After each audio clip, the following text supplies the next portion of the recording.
The faculty lounge at Westfield University had always been a sanctuary of sorts. Nestled on the third floor of the humanities building, it was a place where the academic armor could be shed, if only temporarily. On this particular late afternoon in early October, the lounge sat quiet and empty, bathed in the amber glow of the setting sun filtering through the large windows. The space was cozy yet functional. A worn leather couch against one wall, several mismatched armchairs scattered about, and a round table covered with yesterday's newspapers and academic journals. The coffee machine in the corner gurgled softly, a constant companion to the scholarly discussions that typically filled this space. Professor Ethan Mitchell entered the lounge with a sigh of relief. His advanced literary theory seminar had run over by 20 minutes, and his throat felt parched from explaining the nuances of post-structuralism to a room full of glazed eyes. At 42, Ethan had established himself as one of the university's most respected English professors. His academic publications were widely cited, and his classes were always the first to fill during registration. Students adored his passionate teaching style and his ability to make even the most complex theories accessible. But behind his confident exterior and charming smile, Ethan harbored a secret that had been growing increasingly difficult to ignore. For the past several months, he had found himself distracted by thoughts of Mark Lawson, a 34-year-old lecturer who had joined the department last year. There was something about Mark's enthusiasm, his genuine love for literature, and yes, those bright hazel eyes that made Ethan's heart race in a way it hadn't for years. Ethan poured himself a cup of coffee, inhaling the rich aroma as he tried to focus on reviewing the stack of essays he'd brought with him. The lounge was the perfect place to grade papers, quiet enough for concentration, but comfortable enough to make the tedious task bearable. He settled into his favorite armchair by the window, spreading the papers on the small side table. But concentration eluded him as his thoughts drifted once again to Mark. It wasn't just physical attraction, though that was certainly part of it. Mark possessed an intellectual curiosity that matched Ethan's own. Their conversations about literature often extended well beyond department meetings, each challenging the other's perspectives in ways that left Ethan intellectually stimulated and emotionally drawn. These feelings had caught Ethan off guard. After his divorce 3 years ago, he had thrown himself into his work, convinced that romance was a chapter of his life that had closed. Now, unexpectedly, he found himself wanting to start a new story. The sound of the lounge door opening pulled Ethan from his reverie. And there he was, Mark Lawson, as if summoned by Ethan's thoughts, stepping into the room with a stack of books balanced precariously in one arm. Mark's face brightened when he spotted Ethan, and that simple reaction sent a flutter through Ethan's chest. "I was hoping I'd find someone here," Mark said, his voice carrying that slight Midwestern lilt that Ethan found endearing. The silence in my office was becoming oppressive. Ethan smiled, gesturing to the coffee machine. "Join me? I think I've made enough to share." Mark set his books down on the table and ran a hand through his light brown hair, slightly disheveled from what had likely been a full day of teaching. "That sounds perfect. I've got another 2 hours of prep work before I can call it a day." As Mark moved to the coffee station, Ethan couldn't help but notice the way his blue button-down shirt fit his lean frame, sleeves rolled up to the elbows revealing forearms dusted with light hair. Ethan quickly averted his gaze, feeling a mixture of guilt and excitement at his own observations. "How was your seminar today?" Mark asked, pouring coffee into a mug with the university logo. Did the students finally grasp Derrida, or are they still lost in the deconstructionist wilderness? Ethan laughed, grateful for the easy conversation. Let's just say there were a few moments of clarity amidst the confusion. Teaching Derrida is always an exercise in patience, both mine and theirs. Mark made his way to an armchair adjacent to Ethan's, close enough for comfortable conversation, but maintaining a professional distance. "I remember my first encounter with Derrida in grad school. I was convinced my professor was speaking an entirely different language. And now you're inflicting the same torture on your students," Ethan teased. The circle of academic life. Their conversation flowed naturally, as it always did, moving from teaching challenges to department politics to the latest academic publications they'd been reading. Ethan found himself leaning forward in his chair, engaged in every word Mark spoke, watching the way his eyes lit up when discussing a particularly interesting theory. The casual conversation continued as the sun dipped lower in the sky, casting long shadows across the lounge floor. At some point, Mark got up to refill his coffee mug. As he reached across the counter for the sugar, he accidentally knocked over a stack of paper cups. Ethan instinctively moved to help, and they both bent down at the same time, their hands brushing as they reached for the same cup. The contact was brief, but electric. Ethan felt a jolt run through him, and when he looked up, Mark's face was inches from his own. For a moment, neither moved. Ethan could see the flecks of gold in Mark's hazel eyes, could feel the warmth of his breath. There was something in Mark's expression, surprise, yes, but also recognition. A mirror of Ethan's own feelings. They straightened up awkwardly, both mumbling apologies that neither meant. As they returned to their seats, the atmosphere in the room had shifted subtly. The casual professional camaraderie was now charged with an undercurrent of tension that neither man acknowledged aloud. Ethan's heart raced as he contemplated the moment they'd just shared. Was he imagining the connection? Had Mark felt it too? The possibility made his palms sweat and his mouth dry. He took a sip of now lukewarm coffee to compose himself. Mark had returned to his seat, but seemed unable to focus on the book he'd opened. His eyes kept darting up to meet Ethan's, then quickly looking away. The silence between them had transformed from comfortable to laden with unspoken words. In that moment, Ethan made a decision that would change everything. Without allowing himself to overthink, he stood up and walked to the lounge door. With one quick motion, he turned the lock. The soft click echoed in the quiet room. Mark looked up, confusion and something else, anticipation, perhaps, flashing across his face. "Ethan, what are you doing?" Ethan turned around slowly, his heart pounding so loudly he was certain Mark could hear it. He leaned against the door and smiled. Not his usual professional smile, but something more vulnerable, more honest. "I thought we could use some privacy," he said, his voice steadier than he felt. "There's something I've been wanting to talk to you about for a while now." Mark set his book down, his eyes never leaving Ethan's face. "I'm listening." The lounge suddenly felt smaller, more intimate. The setting sun cast a golden glow that softened the academic environment into something almost romantic. Ethan moved back toward his chair, but didn't sit down immediately. "I've always prided myself on my professionalism," Ethan began, choosing his words carefully, "on keeping appropriate boundaries with colleagues. But lately, I've found those boundaries challenging to maintain. At least with you." Mark's expression shifted from uncertainty to something that looked like hope. He stood up as well, decreasing the distance between them. "I've noticed you've been different around me lately. I thought perhaps I'd done something wrong." Ethan shook his head quickly. "No, quite the opposite. You've done everything right. That's the problem." He took a deep breath. "Mark, I find myself thinking about you far more than is appropriate for a colleague. I find myself looking forward to department meetings just because I know you'll be there. I find myself creating reasons to stop by your office." The confession hung in the air between them. Ethan felt simultaneously terrified and relieved to have finally spoken the truth.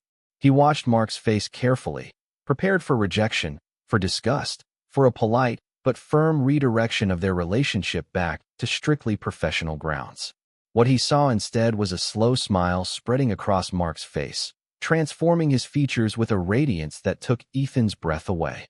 "I thought I was being so obvious," Mark said softly. "I was convinced everyone in the department could see how I felt about you. How I felt since my first week here." The revelation sent a wave of warmth through Ethan's body. "You never said anything." Mark laughed lightly. "You're a tenured professor.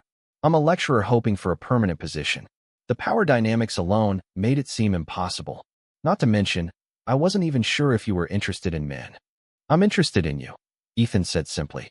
"The rest is just details." They stood facing each other, the few feet between them charged with possibility. Ethan took a tentative step forward, and Mark mirrored his movement. The lounge felt like a world apart from the university around them, a bubble where only they existed. "Tell me about your past," Mark said suddenly. "I want to know you better. The real you, not just Professor Mitchell." Ethan nodded, gesturing for them both to sit down. As they settled into their chairs, now pulled closer together, Ethan began to share parts of himself he rarely revealed to colleagues. He told Mark about his marriage, how he had tried to make it work despite knowing something fundamental was missing. He spoke about his coming out at 38, the painful divorce that followed, and his retreat into academic work as a safe haven. I spent so many years hiding who I was, Ethan confessed. First from myself, then from everyone else. By the time I accepted my sexuality, I'd already built a life that didn't have room for it. Mark listened intently, occasionally reaching out to touch Ethan's hand when the stories became particularly difficult to tell. When Ethan finished, Mark began sharing his own journey, coming out in college, the initial rejection from his conservative family, and the gradual rebuilding of those relationships over time. It hasn't been easy, Mark admitted. Academia isn't always as progressive as it claims to be. I've learned to be careful about who I trust with my personal life. And yet here you are, trusting me, Ethan said softly. Mark's smile was tender. Here I am. As they continued talking, the physical distance between them gradually decreased. What had started as occasional touches, a hand on an arm to emphasize a point, fingers brushing while gesturing, evolved into more deliberate contact. Ethan found himself moving to sit on the couch beside Mark, their thighs touching as they turned toward each other. The conversation flowed from personal histories to hopes for the future, from favorite books to travel dreams. With each shared confidence, the connection between them deepened. Ethan found himself noticing details he'd never allowed himself to fully acknowledge before. The way Mark's nose crinkled slightly when he laughed, the small scar above his right eyebrow from a childhood accident, the precise shade of his lips. Those lips. Ethan couldn't stop glancing at them as Mark spoke, wondering how they would feel against his own. The thought made his pulse quicken. As if reading his mind, Mark paused mid-sentence. Ethan, he said, his voice barely above a whisper. I really want to kiss you right now. The directness of the statement sent a shiver down Ethan's spine. What's stopping you? He asked, his own voice husky with desire. Mark leaned forward slowly, giving Ethan every opportunity to pull away. But Ethan had no intention of retreating. He met Mark halfway, their lips connecting in a kiss that started tentatively, but quickly deepened with mutual hunger. Ethan's hand moved to cup Mark's face, feeling the slight roughness of evening stubble against his palm. Mark's fingers threaded through Ethan's hair, pulling him closer. The kiss was everything Ethan had imagined and more. Passionate yet tender, explorative yet somehow familiar, as if they'd been doing this for years rather than seconds. When they finally pulled apart, both slightly breathless, Ethan rested his forehead against Mark's. I've been wanting to do that for months, he admitted. Mark smiled, his eyes still closed. Me too, though I imagined it happening somewhere a bit more romantic than the faculty lounge. They both laughed, the sound breaking the intensity of the moment, but not diminishing the connection they'd established. As reality began to seep back in, Ethan became aware of their surroundings again. The institutional furniture, the academic papers scattered about, the university setting that was the foundation of both their careers. We should talk about what this means, Ethan said reluctantly, pulling back slightly though keeping his hand entwined with Mark's. About how we navigate this. The department has no explicit rules against faculty relationships, but discretion would be wise, Mark finished for him. Especially given our different positions. Ethan nodded. I would never want to do anything that could harm your career prospects. If anyone ever suggested your success was related to anything other than your own merit. Mark squeezed Ethan's hand. I appreciate that concern, but I'm not afraid of what others might think. I'm more interested in what you think, about us, about where this could go. The question hung between them, full of possibility. Ethan took a moment to consider his answer, wanting to be honest, but not overwhelming. I think, he said carefully, that I'd like to explore this connection outside the confines of this building. I'd like to take you to dinner, to learn more about you, to see if what I'm feeling could develop into something meaningful. Mark's smile was radiant. I'd like that too. Very much. They sat together for a moment longer, hands still linked, both processing the significant shift that had just occurred in their relationship. Eventually, Ethan glanced at his watch and sighed. It's getting late. We should probably head out before the custodial staff comes by. Mark nodded, though neither made a move to stand. So, dinner? Tomorrow night. Tomorrow night, Ethan confirmed. I know a place off campus where we're unlikely to run into colleagues. With reluctance, they gathered their belongings, stealing glances at each other as they packed up papers and books. At the door, Ethan hesitated before turning the lock. This simple action had changed everything just a short time ago. No regrets, he asked softly. Mark stepped closer, pressing a gentle kiss to Ethan's lips. Not a single one. Ethan unlocked the door, and they stepped out into the hallway together. The corridor was empty, the building quiet as evening had fully settled. They walked side by side toward the elevator, maintaining a professional distance that belied the intimacy they'd just shared. As they reached the building's exit, Ethan paused.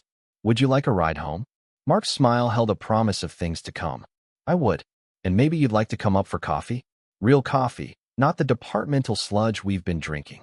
Ethan felt a flutter of excitement at the invitation. "I'd like that very much." They stepped out into the cool October evening, the campus around them transformed by twilight. Students hurried past, oblivious to the significant moment these two professors were experiencing. As they walked to the faculty parking lot, their hands brushed occasionally, not quite holding, but connected nonetheless. Tomorrow would bring questions about how to balance their professional and personal lives, how to navigate the complex dynamics of their workplace while exploring this new relationship. But for now, as they reached Ethan's car, those concerns seemed distant and manageable. What mattered was this moment. The way Mark's eyes reflected the streetlights, the lingering taste of their kiss, the potential that stretched before them like an unwritten story. Ethan had spent years teaching students about narrative structure, about beginnings and developments and climactic moments. Now, as he unlocked his car door for Mark, he recognized this for what it was, the opening chapter of something new. As they drove away from campus, Ethan glanced at Mark in the passenger seat and felt a certainty he hadn't experienced in years. Whatever challenges lay ahead, this connection, this man, this feeling, was worth facing them all. The faculty lounge would always hold a special place in their story, the place where a locked door and a smile had changed everything. And as they pulled up to Mark's apartment building, both knew that while one door had been unlocked, another, far more significant, had just opened. Where it would lead remained to be seen, but they were both eager to find out, together. Total _char_count, 17,923.